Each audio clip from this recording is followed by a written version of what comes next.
Magandang araw mga bossing. So sa naghahanap dyan ng pick-up truck, baka ubra to sa inyo mga boss. Isa po itong Isuzu D-Max na 2016 model, automatic transmission, 3.0 na diesel engine syempre mga bossing, Noong nakarang araw na full payment na yung ating Nissan Navara na 2015. So bukas is dadalhin na siya ng Leyte mga bossing. Then yung ating Toyota Fortuner na diesel engine 2007 model, so release na rin siya.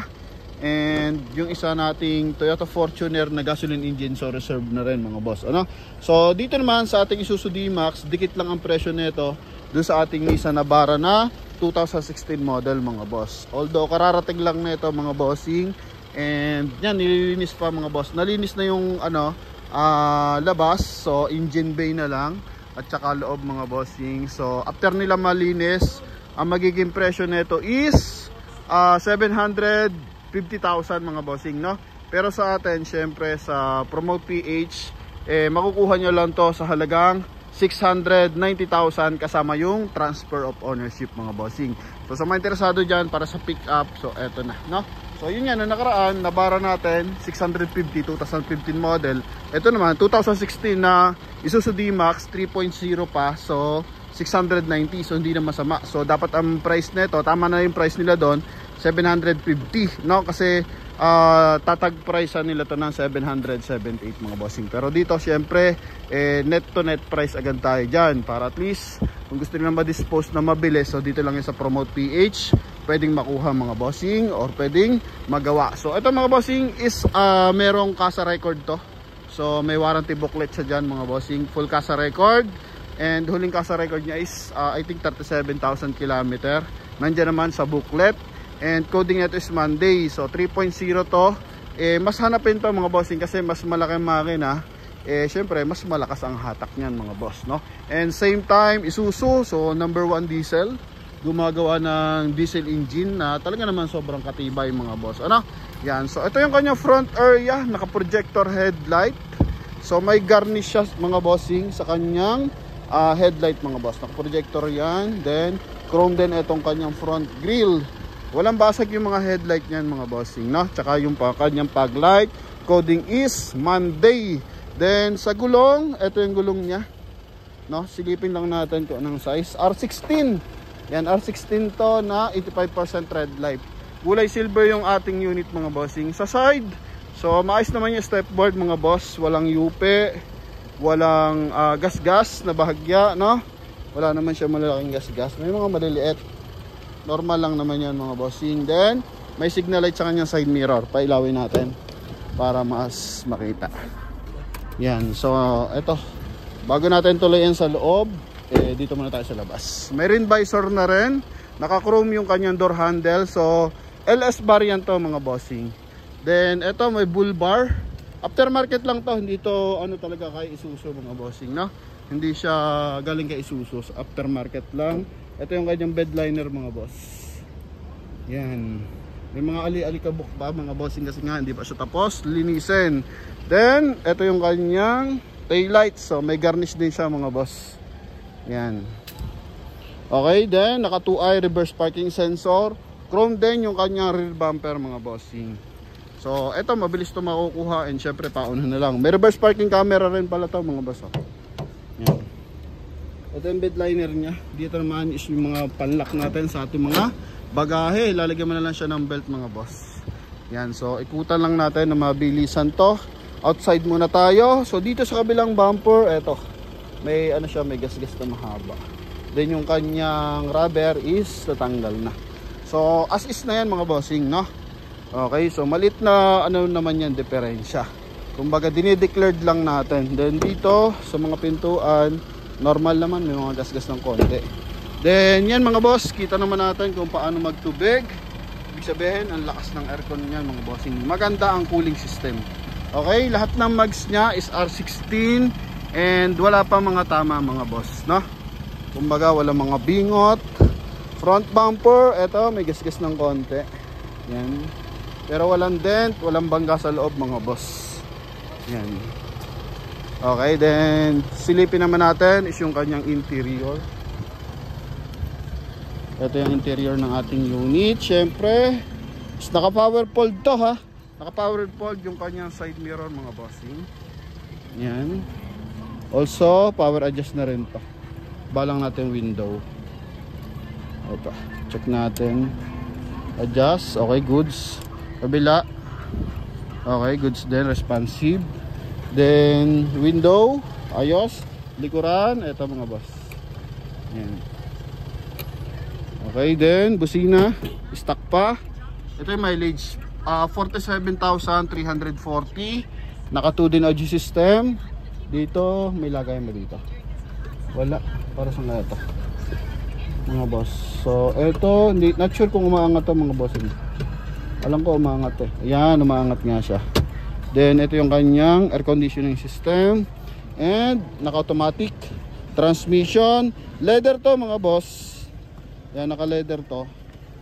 Okay, nilagyan lang nila ng set cover. Then, naka-power adjust din yung side mirror niyan. Kaya, yun nga, sa 690, sobra kamura na ito. Good as fast brake price lang to mga bossing, ha? Okay, then, ito yung armrest niya. Yan. Yun, goods na goods yan mga boss. Then, sa likuran, ito. Yung likuran niya. Okay, may silver accent dito. Then, all leather ang upuan na ito mga boss. Yan, all leather yan. Ceiling, kulay, gray mga boss. Okay, silipin natin yung kanyang sun visor. Ganda mga boss. Pag-adjust, pataas. Kung medyo mababa yung height natin, pababa. Okay. Then, front. Ito yung pa-recline mga bossing. So, goods na goods mga boss, no? Okay. Ito, sun visor, walang mirror. Sa kabila, meron mga boss. Then dito, lagay ng eyeglasses, ilaw, dome light. Okay, then another dome light mga boss. Yan. Yan. So, ito mga bossing. Then, yun nga, bull bar nya. Ito, bull bar nya, aftermarket. Pwede nyo tanggalin. Pero kung gusto nyo pakinabangan, pwede rin. Yan. So, ang ganyan lang mga gasgas niya mga boss, maliliit lang. Ito. So wala pa, original paint pa to lahat mga bossing. Kaya may kita mo maraming mga scratches. Okay? Yan. Kabilang side, window check natin. Okay, bilis. Responsive na responsive pa. Then dito. Okay, goods. Dito, upuan niya naka-manual na lang to mga boss, no? Doon lang sa driver side. Pero malaking bagay yung mga bossing na naka-power option yung kanyang driver side. Naka-power seat. And based on Kasa record, ito 4/11/2023. So April 11, 37,500. Then 2017 meron din. Yan mga boss. Year model na ito is 16 model, no? 2016 model. Yan. So sa mga interesado dito, pwede nyo na agad itong ma-reserve mga bossing. Maayos na maayos to. Recommended naman natin to mga boss. Pero sa mga interesado magpadala ng mekaniko, walang problema. Okay? Yan, hindi natin pinipigilan magpadala ng mga mekaniko mga boss. Yan. So silipin natin yung kanyang engine bay. Pero yun nga, medyo madumi pa. Pero at least makita natin yung mga leakage kung meron. Yan. Maganda, hindi pa nalilinis. So kita pa natin. Karating lang na ito mga boss. Yan. So ito mga bossing is naka insulator buo, walang bangga. Ito yung kanyang engine mga boss. Yan. Dito rin, walang mga bangga-bangga yan mga bossing. Ha? Ito lang for change oil, medyo madumi na ulit ang lungs na ito mga boss. Ha? Battery gamit ay Motolite XL mga boss. Yan. Yung ano naman mga bossing, yung kanyang engine parts, so meron pa siyang mga markings. So maayos na maayos to mga boss. Kita mo naman yung timing ng makina, same time naka-ABS. Wala ka makikita mga lik-lik dyan. So hindi pa nalilinis to mga bossing ha. So what more kung nalinis na. So mas presentable na yan. Okay, lahat naman ng kanyang mga gauges, so ayos naman. Naka ano naman. level naman mga boss yung kanya mga fluid. So ayan mga bossing, sa mga interesado dito, syempre tawag lang agad mga boss, no? Okay, yan yung ating Isuzu D-Max. Lagi tayo nagkakamali, minsan nababanggit natin MUX kasi nga pares maikli yung kanyang mga boss pangalan. So yun lang mga bossing. Kung may iba pa kayong tanong, so eto, pag financing mga boss mas mahal ha. So dito kasi nagbibigay na tayo ng mas mababang presyo para at least hindi na mapunta sa financing mga boss, no? Although business din naman nila ng financing niyan, pero tayo kasi syempre gusto natin is makamura yung buyer, kaya binibigay natin sa mas mababang presyo. Okay? Kasi pag financing, additional interest, additional chattel mortgage mga bossing, no? Yan. So ang presyo nila dito for financing 720 pa. So yun, may 30,000 na diferensya, then additional pa na interest mga bossing. Hindi pa pwede dito yung mga low DP mga boss, no? So kung hindi pa naman kayang mag cash, try, hanap tayo na pasok sa inyong budget, maayos na sasakyan. Pero ito, kung pasok sa inyong budget, talaga pwede na to mga bossing. Pero sa mga interesado pa rin for financing, open pa rin naman, no? Yun nga lang, sabi ko nga, may interest na kasama mga boss. Okay, pero kung malaki naman, may negosyo kayo and kita nyo naman kuha dun sa sa monthly income nyo mga bossing, pwede po yan. Okay, hindi lang natin pinipilit para sa mga mga bossing, mga tukod yung sahod, no? Yan, so nakakahinayang din kasi. So may hinayangan din tayo nung maglalabas tayo ng pera, then hindi natin matatapos yung sasakyan because of monthly. Yan, pag nagsabay-sabay kasi monthly due, possible yan mga boss. Kaya dito sa Promote PH, mas recommended natin mag-cash. Okay?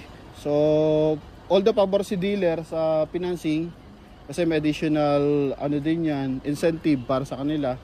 So mas nire-recommend pa rin natin mag-cash mga bossing, no?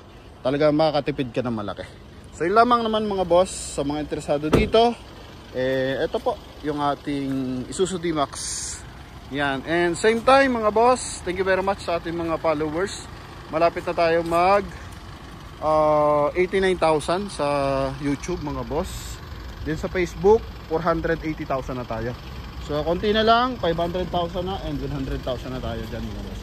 So advance thank you sa ating mga viewers and buyers, and hoping makabili lahat ng ating mga viewers ng mga unit, no?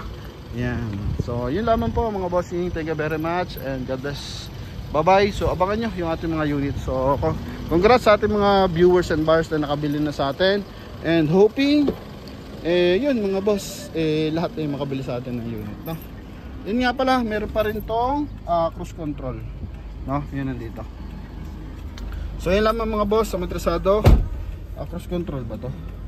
Trip meter ata to mga bossing. Trip meter lang to mga bossing, wala pa tong cruise control. So yun lamang mga bossing. Thank you very much and God bless you all. Bye bye.